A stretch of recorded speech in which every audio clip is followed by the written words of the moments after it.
आज हम बात करेंगे use of modern technologies in the field of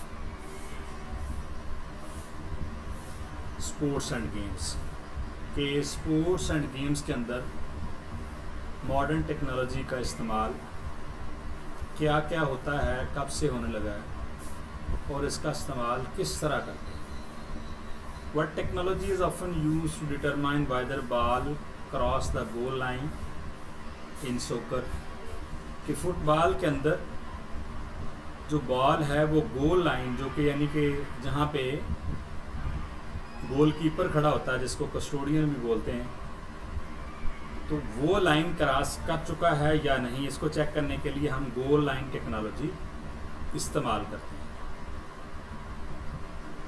Which of the following is used to review close line calls?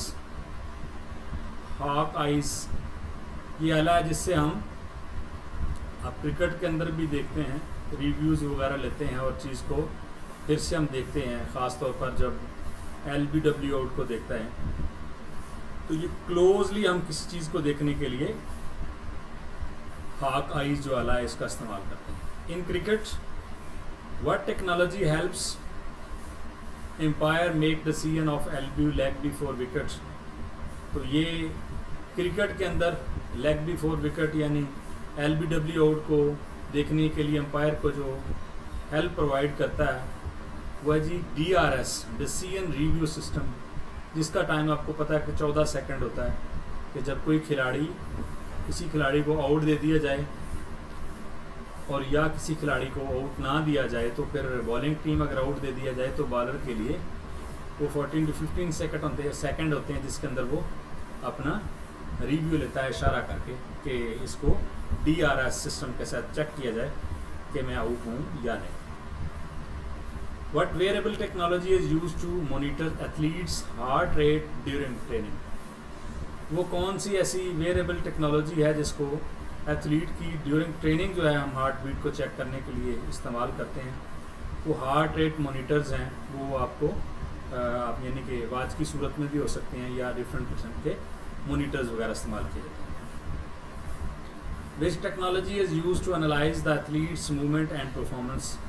ये कौन सी technology है जिससे खिलाड़ियों की परफॉर्मेंस को मोनीटर भी किया जाता है और एनालाइज भी किया जाता है? तो वो है मोशन कैप्चर, यानी एक ऐसी चीज़ जिससे हम खिलाड़ियों की परफॉर्मेंस को और उनकी कह सकते हैं एनालाइज भी कर सकते हैं, उससे उनकी परफॉर्मेंस को इम्प्रूव भी कर सकते हैं। What is the purpose of GPS technology in sports? Sports के अंदर GPS टेक्नोलॉजी का क्या मकसद है? To track players movement and performance. यानी GPS आपको पता है कि एक जगह से अगर दूसरी जगह खिलाड़ी जा रहा है या एक जगह से दूसरी जगह मूव कर रहा है तो उसके लिए हम GPS टेक्नोलॉजी इस्तेमाल करते हैं। Which technology helps in improving athlete sleep quality and recovery? खिलाड़ियों की स्लीप एंड रिकवरी के लिए हम स्लीप ट्रैकर इस्तेमाल करते हैं कि उसके लिए खिलाड़ी कितनी देर उसने नींद पूरी, क्योंकि खेल के अंदर जब आप खेलते हैं तो रेस्ट एंड रिकवरी का जो सबसे बेहतरीन तरीका वो नींद है। और यानी उस खेल के दौरान आपको जो थकावट हुई, जो पुलियों की तोड़ फोड़ हुई, वो कुदरती तौर पर जो सेट होती हैं वो नींद से। तो खिलाड़ी को या हर इंसान को भी अच्छी सेहत के लिए 6 से 8 घंटे नींद ज़रूरी है। In which sports the smart ball technology use to provide real time data about the ball speed and trajectory? तो स्मार्ट बॉल टेक्निक जो है वो सोकर के अंदर, फुटबॉल के अंदर उसकी स्पीड और ट्रेजेक्टरी मीन जब कोई चीज़ वर्टिकली और हॉरिजेंटली दोनों तरफ सफ़र करती है तो उसको हम ट्रेजेक्टरी बोलते हैं। यानी फुटबॉल को आपने किक लगाई तो वो सीधा भी गया और ऊपर की तरफ भी गया, ठीक है, यानी हॉरिजेंटली और वर्टिकली दोनों तरफ उसने ट्रैवल किया, तो वो ट्रेजेक्टरी और स्पीड को मालूम करने के लिए हम स्मार्ट बॉल टेक्निक इस्तेमाल करते हैं। Which technology is use to reduce the risk of concussion in contact sports? तो यानी ऐसी स्पोर्ट्स जिनके अंदर खिलाड़ियों का डायरेक्टली एक दूसरे से कनेक्शन होता है, यानी जिस तरह हम कहें फुटबॉल है, बास्केटबॉल है, तो क्रिकेट में नहीं होता, हॉकी में भी होता है, तो वॉलीबॉल में भी दोनों तरफ दूर दूर खिलाड़ी, तो ऐसी सूरत में जब खिलाड़ी एक दूसरे के आसपास जाते हैं, उनका टकराव होता है, तो उसको हम रिड्यूस करने के लिए इम्पैक्ट सेंसर इन हेलमेट्स का इस्तेमाल करते हैं, तो इससे भी वो कॉन्टैक्ट कम हो जाता है। What technology assist referees in making offside decision in soccer? VAR, video assistant referee जो होता है, वीडियो के ज़रिए वो देख रहा होता है चीज़ों को, वो खिलाड़ियों को ऑफसाइड होने से यानी जब खिलाड़ी को ऑफसाइड हो जाता है तो फिर वो अंपायर को बता देता है। ऑफसाइड क्या है? जब आपका कोई खिलाड़ी दूसरी टीम के पोल के उनके दो से ज़्यादा खिलाड़ियों से ज़्यादा करीब हो, यानी उनके पोल के करीब अगर ज़्यादा हों आप, तो आप ऑफसाइड हैं। बाल के बगैर बाल लेके जा रहे हैं, फिर कोई इशू नहीं है। बल्लेबाज गेम के अंदर तो ये हॉकी के अंदर शायद ऑफसाइड ख़त्म भी हो गया, लेकिन फुटबॉल के अंदर भी है। Which technology helps in the real time analysis of players? Biomechanical data, wearable sensor जो हैं वो आपको बायोमैकेनिकल डाटा देते हैं। What technology is used to basketball review critical plays and fouls? Basketball के अंदर क्रिटिकल प्लेज या फॉल्स हैं, उनको किससे हम रिव्यू करने के लिए कौन सा इस्तेमाल करते हैं? तो instant replay. Which device is commonly used by athletes to monitor their hydration level? तो कौन सी डिवाइस है जो खिलाड़ी अपना पानी का जो लेवल है उसको मालूम करने के लिए इस्तेमाल करते हैं? तो स्मार्ट वाटर बॉटल्स।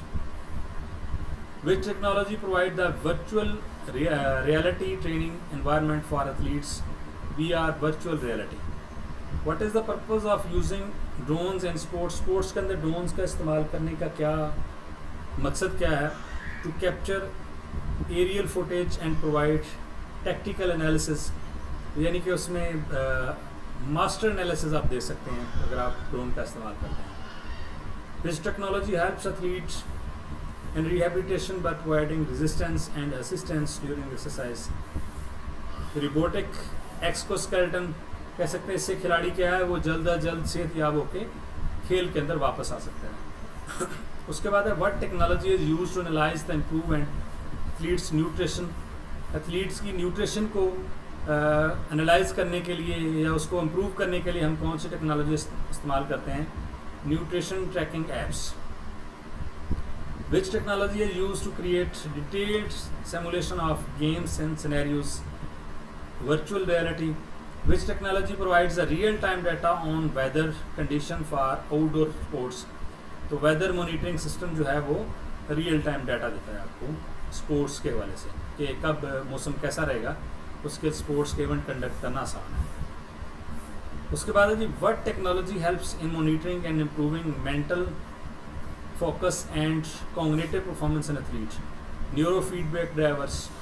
तो ये कॉग्निटिव जो आपकी मेमोराइजेशन है ये ब्रेन से रिलेटेड है, thinking, creating, analysing. Which technology helps in reducing the risk of over training and injury in athletes? वो कौन सी ऐसी टेक्निक है जिनको इस्तेमाल करके हम ओवर ट्रेनिंग का जो रिस्क है या इंजरीज का जो रिस्क है उसमें हेल्प मिल सकती है? Load monitoring system. Which technology allow the fans to experience sports event from perspective of the players? तो 360 डिग्री कैमरास, यानी वो कैमराज है जो हर एंगल से खिलाड़ी को क्या कर रहे हैं, कैप्चर कर रहे हैं, उसको देख रहे हैं। उससे फिर इस टेक्नोलॉजी को इस्तेमाल करते हुए जो स्पेक्टेटर्स हैं वो भी एज एक्सपीरियंस इसको इस्तेमाल कर सकते हैं। What technology is used to measure the force and speed of pitch in baseball? तो बेसबॉल के अंदर फोर्स और स्पीड को मेजर करने के लिए पिच की तो हम कौन सी टेक्नोलॉजी इस्तेमाल करते हैं? Radar guns. Which technology help in improving athletes' agility and condition through interactive training system? What is the purpose of using augmented reality AR in sports broadcasting to enhance the viewing experience with interactive graphics? Which technology is used in cycling to monitor powerful output and performance? Cycling के अंदर powerful output और performance को major करने के लिए हम कौन सी technology इस्तेमाल करते हैं, इसके लिए हम पावर मीटर का इस्तेमाल किया जाता है। What technology helps in analysing the aerodynamics of athletes performance, उसके लिए हम विंड टनल्स एक आला है जिसका इस्तेमाल करते हैं। This technology is used to provide instant feedback on athletes form and techniques. तो वीडियो एनालिसिस सॉफ्टवेयर से हम इसकी टेक्निक फीडबैक लेते हैं। What is the main benefit of using AI in sports, artificial intelligence का स्पोर्ट्स के अंदर इस्तेमाल करने का क्या फ़ायदा है। To provide personalised training program and performance analysis, जिससे हम बहुत ही अच्छा ट्रेनिंग प्रोग्राम दे सकते हैं और खिलाड़ियों की परफॉर्मेंस को एनालाइज कर सकते हैं। Which technology is use to create custom fit sports for athletes, 3D printing को हम इस्तेमाल कर सकते हैं खिलाड़ियों की फिट स्पोर्ट्स इक्विपमेंट के लिए। तो ये था आज का हमारा टॉपिक। इससे रिलेटेड अगर आपका कोई भी क्वेश्चन हो तो आप कमेंट सेक्शन के अंदर पूछ सकते हैं, और अगर आपको वीडियो अच्छी लगी तो इसको लाइक करें, शेयर करें और चैनल को सब्सक्राइब करें ताकि आने वाली हर इन्फॉर्मेटिव वीडियो आप तक पहुंच सके।